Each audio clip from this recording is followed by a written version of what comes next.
ಜೀವಮಾನವಿಡೀ ಕೂಡಿಟ್ಟ ಕಷ್ಟಪಟ್ಟು ದುಡಿದ ಹಣವನ್ನು ಕೊನೆ ಗಳಿಗೆಯಲ್ಲಿ ಡಿಸೆಂಬರ್ 5ರಂದು ತಮ್ಮ 100ನೇ ವರ್ಷದ ಜನ್ಮದಿನ ಆಚರಣೆ ಮಾಡಿಕೊಳ್ಳುತ್ತಿರುವ ವೈದ್ಯೆ ಡಾಕ್ಟರ್ ಕೆ ಲಕ್ಷ್ಮೀಬಾಯಿ 3.4 ಕೋಟಿ ರೂಪಾಯಿ ಮೊತ್ತವನ್ನು ಭುವನೇಶ್ವರದ ಏಮ್ಸ್ ಆಸ್ಪತ್ರೆಗೆ ದಾನ ಮಾಡಲು ನಿರ್ಧರಿಸಿದ್ದಾರೆ.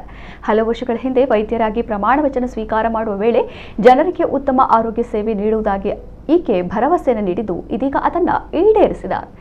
ಏಮ್ಸ್ ಭುವನೇಶ್ವರಕ್ಕೆ ಆಕೆ ಬರೆದು ಸಹಿ ಹಾಕಿದ ಸರಳವಾದ ಪತ್ರಕ್ಕೆ ವೈದ್ಯಕೀಯ ಆಸ್ಪತ್ರೆ ಹಾಗೂ ಕಾಲೇಜು ಒಪ್ಪಿಗೆ ನೀಡಿಕೊಟ್ಟಿರುವ ಪತ್ರವೇ ಈಗ ಲಕ್ಷ್ಮೀಬಾಯಿ ಅವರ ಜನ್ಮದಿನಕ್ಕೆ ಉಡುಗೊರೆಯಾಗಿದೆ.